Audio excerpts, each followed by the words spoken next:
On retrouve Louise Dupont en direct du Festival de Cannes. Premier jour aujourd'hui. Bonjour Louise, jusqu'au 24 mai, vous allez nous faire vivre les temps forts de cette 78e édition. L'ouverture se fait alors qu'a été prononcé, on en parlait tout à l'heure, le jugement du premier procès à l'encontre de Gérard Depardieu. L'acteur a été reconnu coupable d'agression sur deux femmes, condamné à 18 mois de prison avec sursis. Cette affaire a fortement bousculé le monde du cinéma. Est-ce qu'il y a des réactions à Cannes ? Oui, bonjour Julien. Alors pas de réaction à proprement dit, si ce n'est que l'actrice Juliette Binoche, qui est cette année présidente du jury, s'est exprimée lors d'une conférence de presse où elle présentait justement son jury, interrogée par la presse, et elle a déclaré que Gérard Depardieu, non, n'est pas un monstre sacré, mais je la cite, un homme qui a été désacralisé, et cela fait réfléchir sur le pouvoir qui est accordé à certains. Voilà, elle ne va pas plus loin. De toutes les façons, le délégué général du festival, Thierry Frémaux, avait en quelque sorte été sur la même ligne hier lors de la conférence de presse pour la veille de l'ouverture du festival. Il avait dit qu'il accueillerait ce jugement en citoyen, mais qu'il ne pouvait pas s'exprimer davantage sur la question. Alors ce qui est sûr, c'est que depuis quelques années, le Festival de Cannes essaye de se mettre dans cette dynamique MeToo, alors qu'il est souvent critiqué pour son manque de parité, notamment dans la sélection officielle. Par la voix de sa présidente, Iris Knobloch, le festival a affirmé prendre acte des recommandations du rapport parlementaire sur les violences sexistes et sexuelles, lancé après l'appel de Judith Godrèche, l'actrice qui était d'ailleurs ici même l'année dernière avec son film Moi aussi. Et il faut préciser que ce n'est que le début pour Gérard Depardieu, si je puis dire, puisqu'au total, près d'une vingtaine de femmes ayant travaillé avec lui entre 2000 et 2020 l'ont accusé, et qu'il est visé par une enquête pour viol par la comédienne Charlotte Arnoux. On attend de savoir quand aura lieu le procès. En tout cas, la carrière de l'acteur de 76 ans a connu un coup d'arrêt depuis ces affaires, avec des tournages et des spectacles annulés, mais certains fidèles, et notamment l'actrice Fanny Ardant, lui restent proches après avoir témoigné lors de son procès en la faveur de Gérard Depardieu. Elle lui a tout bonnement offert un rôle dans son prochain film. Voilà pour Gérard Depardieu. Autre sujet qui vient percuter le festival, Louise, des stars dénoncent le silence sur Gaza dans une tribune publiée dans le quotidien Libération aujourd'hui. Oui, une tribune qui est signée par 380 personnalités du cinéma, parmi lesquelles on peut citer David Cronenberg, Leila Bekti, Pedro Almodovar, Javier Bardem.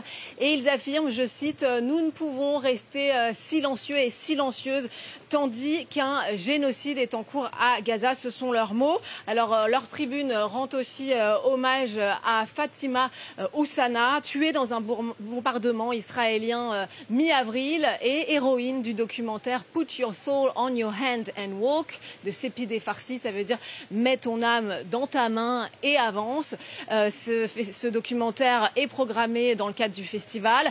La tribune s'émeut également de l'absence de soutien, je cite encore la tribune, de l'Académie des Oscars quand le Palestinien Hamdan Balal a été attaqué par des colons israéliens fin mars. Et ça, c'était quelques jours seulement après avoir été oscarisé pour son documentaire No Other Land. Voilà, Cannes, tribune politique, place au cinéma à présent. Louise, que nous réserve la cérémonie d'ouverture ce soir ? Alors, Julien, certains des plus grands noms du cinéma seront sur scène et dans la salle, au premier rang desquels le légendaire Robert De Niro, qui à 81 ans va recevoir ce soir une palme d'honneur pour l'ensemble de sa carrière. Deux des films dans lesquels il a joué, Taxi Driver de Martin Scorsese et Michel de Roland Joffé, ont reçu la palme d'or. Alors Thierry Frémaux, hier dans la conférence de presse, a annoncé qu'il y aurait des surprises, et on murmure que Leonardo DiCaprio devrait remettre cette palme d'or d'honneur à Robert De Niro en main propre. On attend aussi la chanteuse Mylène Farmer, qui joue elle aussi dans un film présenté dans la sélection officielle. Et puis Juliette Binoche, bien sûr, sera là avec son jury, constitué notamment de l'actrice Ali Berry, de l'acteur Jeremy Strong, on l'avait vu dans la série Succession, ou de l'écrivaine franco-marocaine Leila Slimani. La cérémonie est présentée cette année par Laurent Lafitte. Il avait déjà tenu ce rôle en 2016 et on l'a rencontré. On lui a demandé comment il envisage cette cérémonie près de 10 ans plus tard. Avec un peu d'appréhension forcément, parce que c'est un petit coup de stress.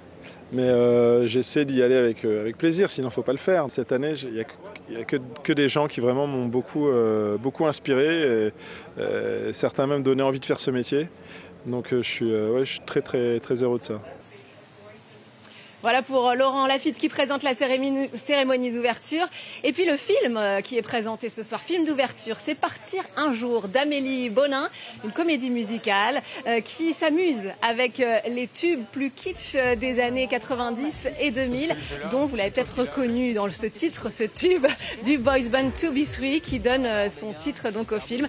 C'est avec Juliette Armanet, mais aussi Bastien Bouillon. Et d'ailleurs, j'ai pu rencontrer l'acteur et la réalisatrice et vous pourrez retrouver leur interview dans À l'affiche dès ce soir. D'ici là, on jette un œil, Louise, aux films les plus attendus de cette édition 2025. Oui, alors il y en a tellement, Julien, que j'aurai pas le temps de vous parler de tous ceux que j'attends de voir avec impatience. Bien sûr, il y a la venue de Tom Cruise, qui sera un grand moment. Il présente le 8e volet de Mission Impossible, dans lequel, comme d'habitude maintenant, on est habitué, il exécute la plupart de ses cascades. La saga a déjà engendré 4 milliards de dollars de recettes. On attend aussi Scarlett Johansson ou Kristen Stewart qui seront là avec leur film en tant que réalisatrice.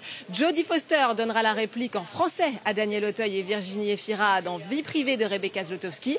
Et puis il y aura le film de Wes Anderson avec sa ribambelle de stars emmenée cette année par Benicio del Toro et la fille de Kate Winslet qui fait ses débuts au cinéma.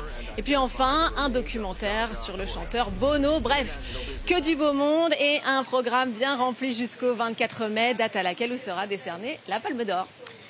Voilà pour ce festival qui s'ouvre sous un beau soleil cannois. Merci beaucoup Louise. On vous retrouvera tous les jours dans nos différentes éditions et dans votre émission bien sûr À l'affiche.